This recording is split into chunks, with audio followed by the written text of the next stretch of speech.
Parents of Reddit, what is the one thing you most regret saying to your child? More funny than a regret, one time I told my 4-year-old daughter that I was making mommy a cocktail because it would make her happy. Now every time my wife gets mad the girl says, "Mommy, you need a cocktail." Sounds like it's time to start bartending lessons for that observant girl. When my son was little, 3, and an absolute terror, one time I pointed down a road that we never go down, and said, "That's the road the bad kids go." When he would misbehave I would say, "Do we need to go down the bad kids road?" and he would instantly get in line, until he didn't. Then I had to follow through with my threat, drive him down the bad kids road, and there was nothing there. He must have been 5 or 6 at the time, but even then the symbolism was not lost on him. Go down the bad kids road and nothing really happens. I mean, you could have paid a homeless guy to kidnap him for a few hours. When my daughter was around 8, I told her that a lot of the words that daddy used were grown-up words and that she shouldn't use them herself. Then she worked out what they were, and she said that I shouldn't use them either. I agreed, and in a fit of noble intention, agreed to the swear jar, $1 a swear, to be all paid on her 18th birthday. I owe my 16-year-old daughter about $14,500. She has kept meticulous records, including a signed agreement from the year 2009. You better pony up, she is probably planning the first swear jar financed college education. I convinced my 9-year-old he would get his third eye at 10. Pediatricians now recommend waiting until at least age 12 before introducing LSD to your child. I told my son that the dummy fairy came and took all his dummies away because he was too big for them now, and that the fairy would give them to new babies who need them. He was terrified that the fairy would take all of his stuff and give it away. He also was really angry at babies. Kid isn't even grown and already hates communism. McCarthy would be proud. Be yourself, little freaking weirdo.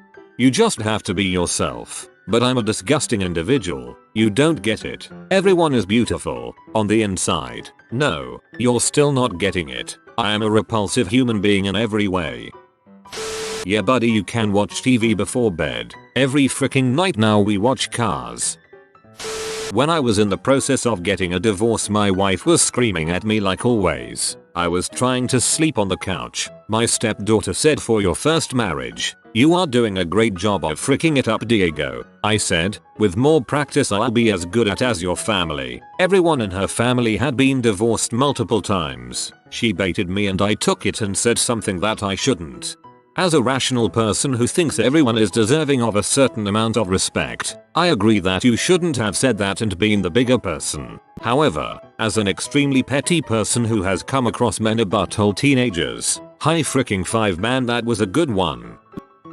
I am not a parent, but I can tell you one thing that my mother told me after I had grown into a fully functioning adult. If you weren't my daughter, we wouldn't be friends. Cuts deep, even to this day. I feel ya. Mine was, "I'll always love you, but I really don't like you." That woman's purpose in my life was always to take me down a peg.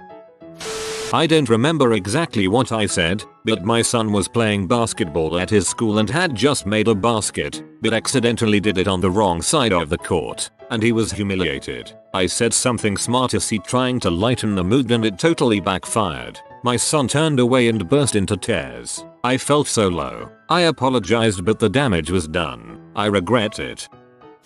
My mother once, in a fit of anger, called me retardo mutant pig girl. I think it was to avoid cursing at me. It's been at least 25 years, and my sister and I have never let her forget it. Boy, does she regret that.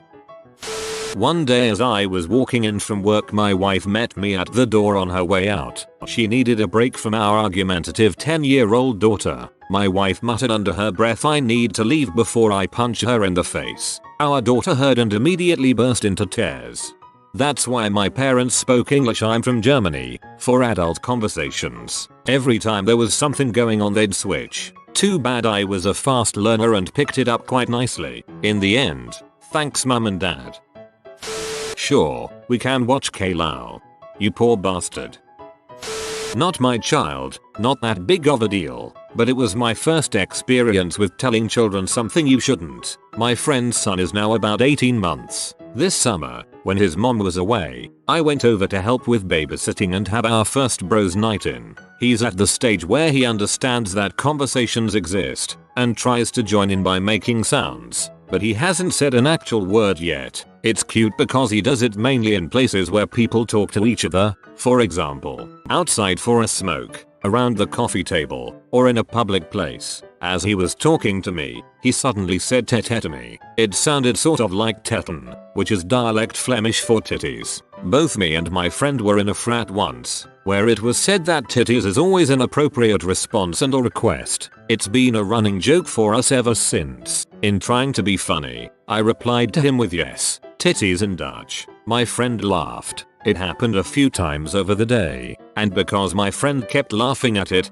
the kid assumed what he was doing was good, and suddenly didn't stop saying it, and he really didn't stop. We took the dog out for a walk, and he screamed tet at people passing by. I had stopped reinforcing it after we realized he didn't stop, but even without my help, every time he said it, it became closer and closer to the actual pronunciation. In the end, he got scarily close to the Flemish pronunciation in our regional dialect. Luckily, my friend lives in the Netherlands, where the Flemish dialect isn't really understood, especially from a baby. I left the day after, and his mom came back home. Luckily, she never realized what her son kept saying. She is Dutch, so doesn't innately understand an obscure Flemish word. I was told that the kid moved on from saying it after about a week. I learned a valuable lesson that day. Getting kids to say wrong things is incredibly fun, but can become terrifying once you realize there isn't an off switch and mom is going to be home soon.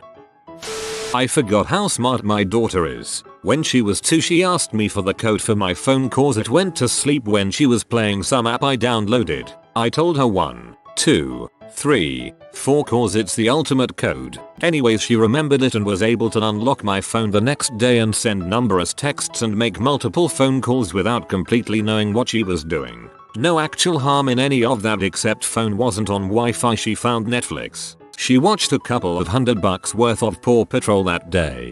Paw Patrol used to really annoy me, but after long enough I've gained a resistance to it. Like one of those animals in the desert which is to eat cacti so they have super thick mouth skin. Years ago when our first son was around 2 years old, we would occasionally hang out in the garage. We had tons of toys that he could push around and enjoy, but anytime he happened to get too close to the street, we would press the car lock button which would beep a couple times. We told him the car was mad that he was too close to the street. He would then haul us back up the driveway yelling car mad. Car mad. I expect to pay psychiatrist bills due to this. Yes I do. NAA. In good time he'll realize that it's not true. My little sister used to be afraid of curtains because someone said monsters were hiding behind them lol.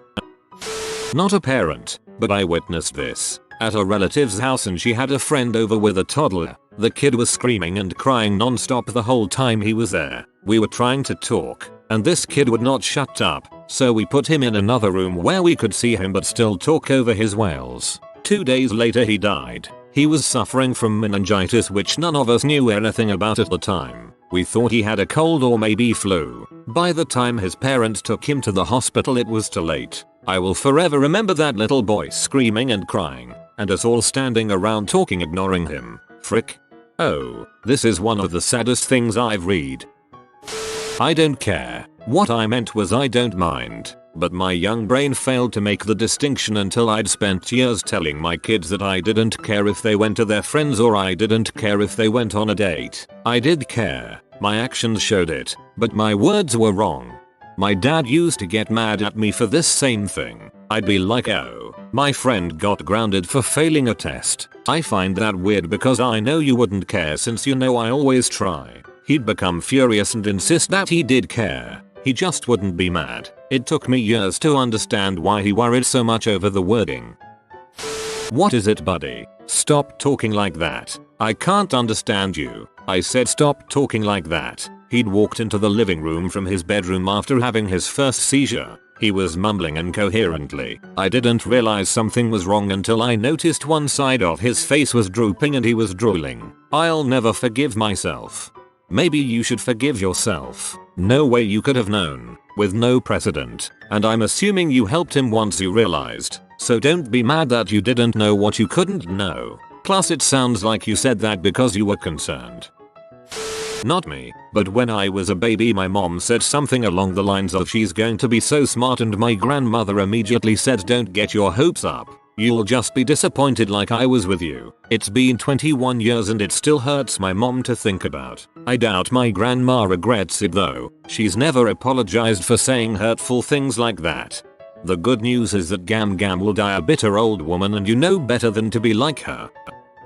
I have stage IV cancer. It's terminal. Not a question of if it will get me, but when. I was diagnosed almost 4 years ago. My daughter was 2, my son 4. We talked openly about it with the kids, but of course my daughter didn't really understand. My son came to understand really young, but he's like his father, an optimist. When we talked about how I was dying, and I got a number of months at one point, he took it like a champ. He grilled me until he found the crack in my certainty. Once he obtained the possibility that a cure could be invented, he assumed that it would happen and he had functioned as if that is the expected outcome. His approach to it led me to be a bit more cavalier in discussing. My daughter continued to not understand, until one day she did, last year, and I will never forget that moment. My son and I were delving into why God is not just and kind. We get real deep in my family. I believe in treating my kids with intellectual honesty and maturity. Since we are close with my extremely religious family, this includes a lot of discussions about God and my apostasy. I was brushing my daughter's hair in the bathroom while my son plied me with questions, and the topic of my imminent, early death came up.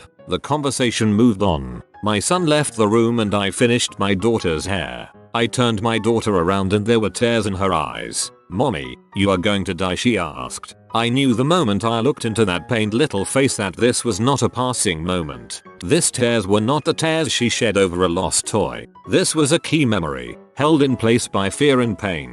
I told her that I was doing well right now. I told her that she could grow up a while longer with me. None of it sunk as deep as that first message. She proclaimed at dinner that she didn't want to grow up, because when she grew up I'd be dead. She made me sleep with her that night. She told me she was scared if I slept in my own bed I would die. Then, for weeks, she pulled away from me. She went from wanting only me to sing songs, read stories, or help her, to being upset if I was in the same room. It took us a while to pull out of that one. It took me promising something I couldn't keep, that I would only die with her permission. I have spent so much time regretting that. My condition had become such normalized talk for her brother, we could just as easily be discussing the color of my hair. I assumed the same for her, and I misjudged. Perhaps the first lasting wound of her little life, and it was delivered by me.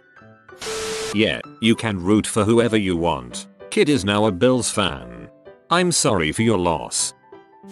Sure, I'll teach you how to play UGR. Little crap is 13 now and plays like a pro.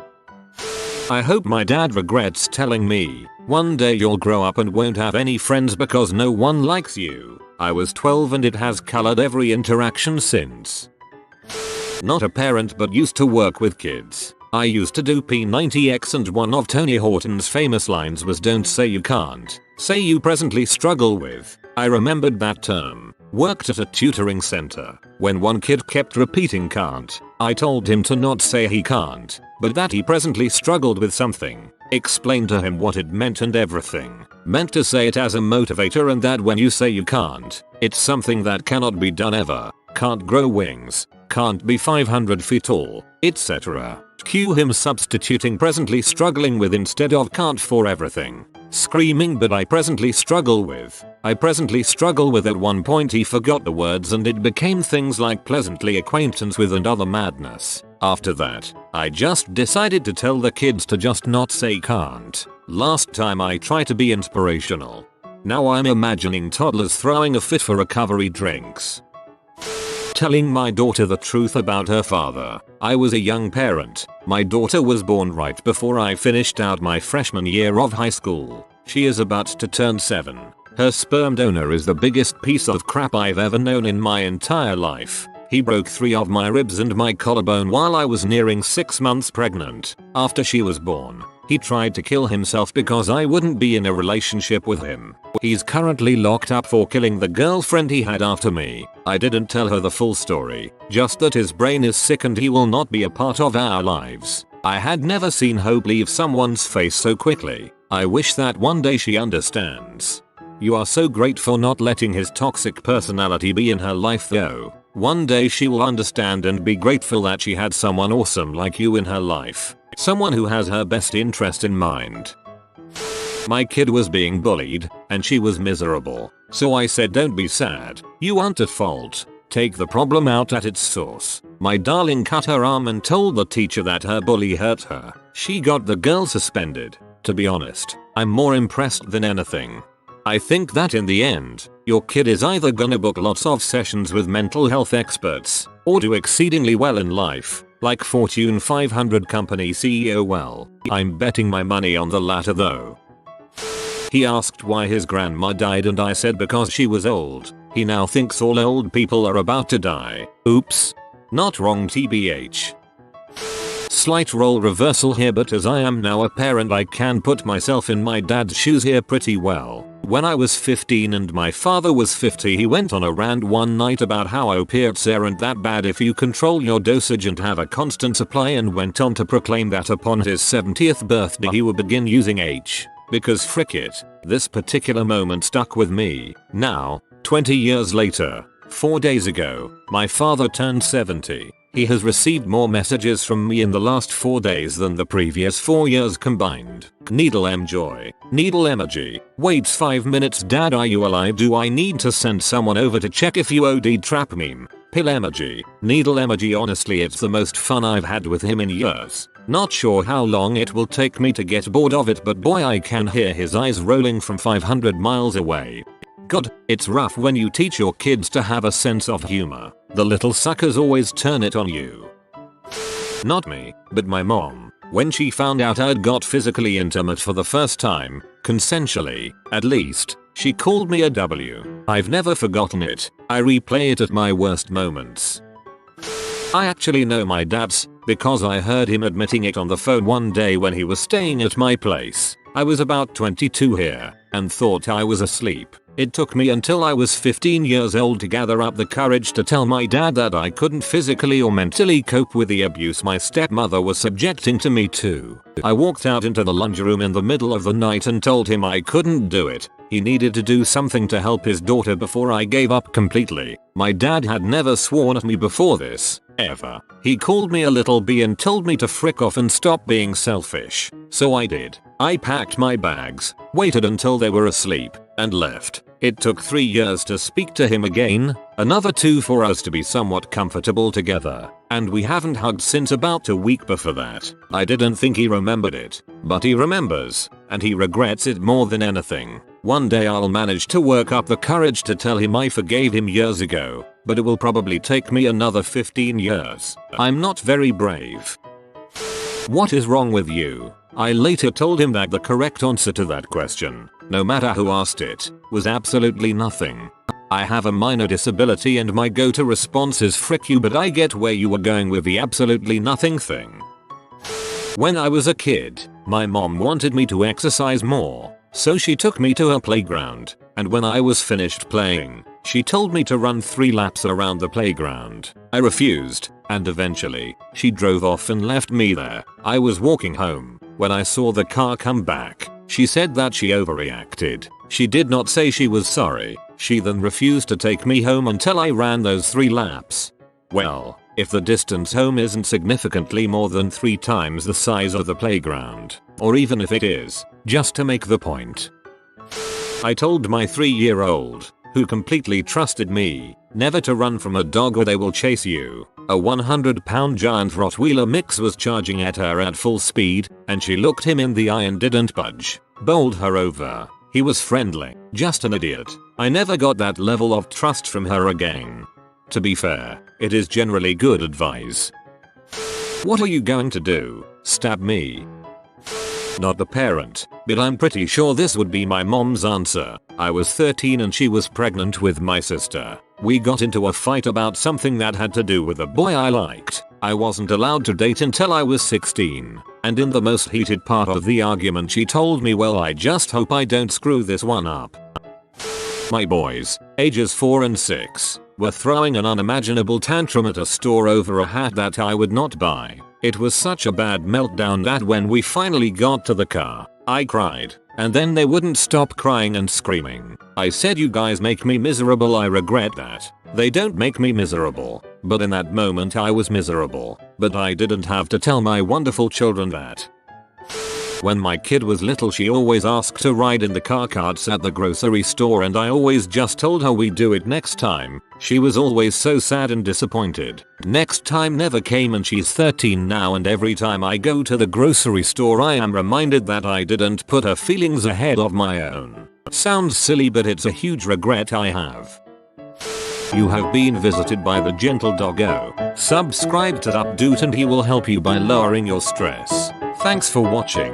If you are new to the channel, you can subscribe. I publish new videos every day. Until then, check another video, or don't.